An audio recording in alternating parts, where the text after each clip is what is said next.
Hello everyone, আসসালামু আলাইকুম। ছোট চিংড়ি মাছ দিয়ে পুঁই শাক রান্না করব। এটা খেতে ভীষণ মজা হয়। পুঁই শাকটা ভালোভাবে কেটে সুন্দর করে ধুয়ে নিয়েছি।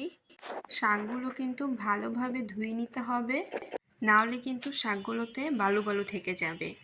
আমি চুলায় একটা পাত্র বসিয়ে দিয়েছি, দিয়ে দিয়েছি বেশ কিছু পরিমাণের পেঁয়াজ কুচি, কয়েকটা কাঁচামরিচ, দিয়ে দিয়েছি কিছু রসুন কুচি।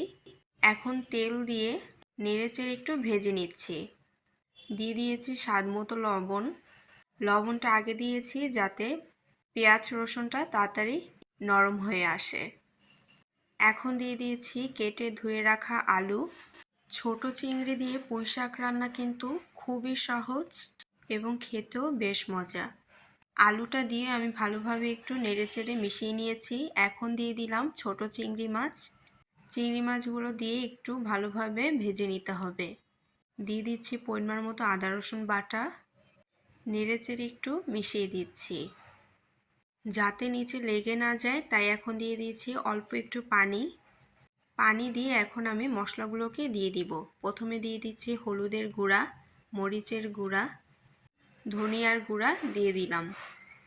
এখন দিয়ে দিব জিরার গুঁড়া, নেড়েচেড়ে এখন মিশিয়ে নিব। মশলাটা একটু ভালোভাবে কষিয়ে নিতে হবে। ভালোভাবে নেড়েচেড়ে মিশিয়ে নিয়েছি।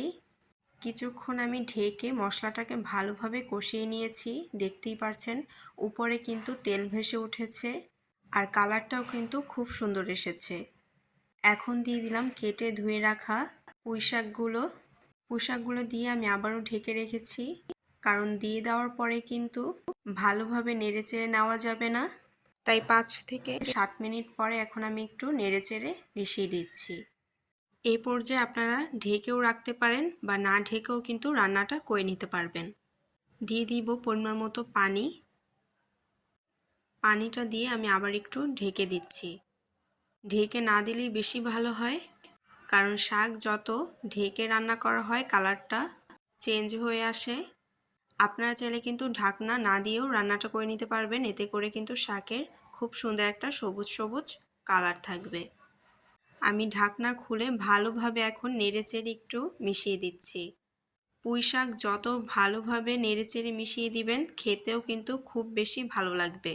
দেখতেই পেয়েছেন আমি কিভাবে একটু নেড়েচেড়ে দিয়েছি যাতে কিছু কিছু আলু একটু ভেঙে ভেঙে যায় আর শাকটাও খুব সুন্দরভাবে ঘন হয়ে আসবে। তাহলে এইভাবে ছোট চিংড়ি মাছ দিয়ে পুঁই শাক রান্না করলে খেতে ভীষণ ভালো লাগে। চিংড়ি দিয়ে পুঁই শাক রান্না কিন্তু একদম রেডি।